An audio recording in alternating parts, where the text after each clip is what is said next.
Good morning, good afternoon, good evening. It is Friday and I'm filming this on Friday, and I would love to have gone live and done it live, but unfortunately I'm picking my son up from school and there is nothing in the way of any form of coverage here. There's no mobile coverage, so there certainly isn't any internet coverage. So I figured I'll just record it, use my time wisely, as I keep telling you all, and yeah, then we can finish off our week and get ready for a new week. So, I'm so excited. There's been something that for quite a while has been bugging me. This whole millennials are all this and that. And if you've seen any of my other posts, rants, definitely rants, because it does really hack me off. How can you take an entire generation of people and say they're all useless, they're all rubbish, they're all selfish? It's just ridiculous. So anyway, now I'm a great believer that there needs to be facts, hard facts. If you're going to make statements, if you're going to start preaching or using negative forms of sales techniques in that sort of, you need to change your leadership skills or your business will fail because millennials are changing everything. It's not true. And this week, at last, I found some research that proves what I've been saying the whole time is true. There is no change in the human race. It's ridiculous. There's no change in the human race just because they were born on a certain year. Now, these terms, Generation X, Y, Millennials, they are all used for one simple thing.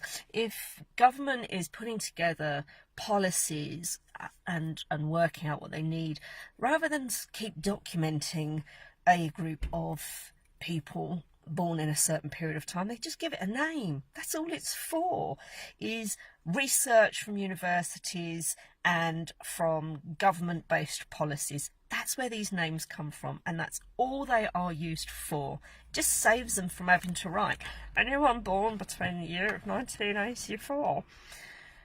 So don't believe it. There is no difference. Now, that said, that doesn't mean that you're not going to see certain behavioural traits that are not wanted in your business, and that's very different. Now, in my online course, the first place we start with is the power mindset, because all of our success starts here. It's like if I've gone into a salon and I'm working with a group of young people, and people are there with, say, a mindset of like, people around here don't spend money, people don't buy retail. I have to deal with that before we can actually go into sales techniques, because otherwise it just doesn't work. It's here that our power is, the power mindset. And one of the things I do on there is a thinking checkup, because how we think impacts how we behave and how we feel. And one of the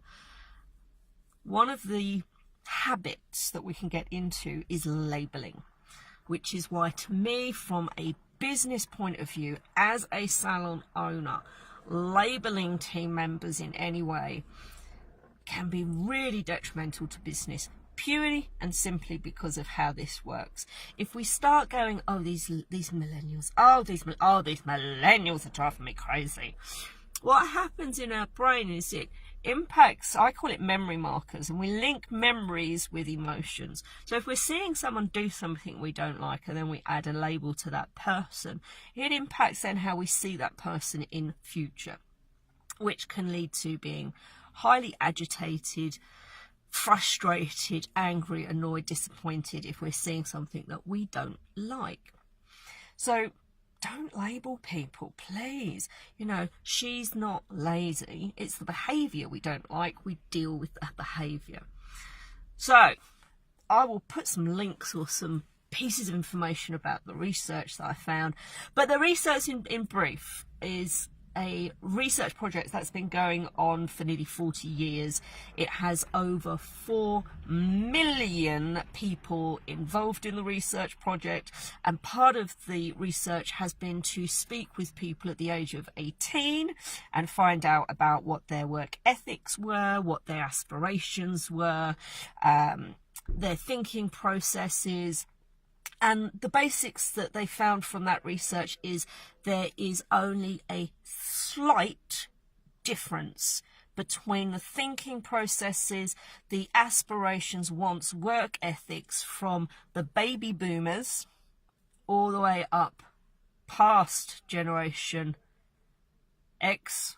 Where are we on now? We're on Z now, aren't we? So Y and the millennials. The difference is so minuscule that saying that the generation of millennials has changed is not factually correct. Yes, I am so pleased. I work with young people that I've not seen any change. It's just behaviours and habits. Young people have habits from their teenage years, which if they're coming into adulthood, they're going to keep. And then from a point of brain development, the final part of our brain to develop actually doesn't finish until we're 25, and that part is the frontal cortex, which is involved in empathy, thinking and considering other people, and how we logically process problems and solve difficult situations. So if you ever find yourself with a young person who's done something that you can look at and go, you know, what were you thinking? And they're like, oh, I don't know, seems a sensible idea. That's just part of how the frontal cortex works, and it's not developed until we hit our sort of 18 to 25-year-old period. So there you go. Millennials have not changed. Generation Z has not changed. They are still the same. It's just how we perceive, see, and work with them. And one final thing, I'm going to put this in the written comments because I thought this was brilliant. This person finished off their research, and what they finished on was a quote, I suppose that's the best word, from Socrates, who's a Greek philosopher from 2,500 years ago. And 2,500 years ago, Socrates documents and writes that each generation that goes before blames the new generation coming forward. In other words, we get to a certain age and we look at the youngsters and we think, good God, these people, they're so ungrateful and rude. And I'll put it in the top comment because it's just brilliant and it just makes me chuckle. So millennials, they ain't no different. Don't believe the hype. Don't get drawn into people who are using it to market their business or sell to you falsely that as an owner of a business or a leader of teams, you are going to have to change how you work to get the most out of these people. It's not correct. It's not true. It's just bull. So there we go. I've gone on quite a lot, really, because I do really get upset by it. So please, millennials are not bad. You just have to be a good leader and, you know, deal with behaviour you don't want to see. And that's it, really.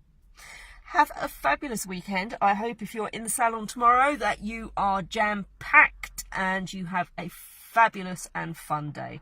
Until Monday, I will speak with you soon. Take care and have a fabulous weekend. Ciao, ciao.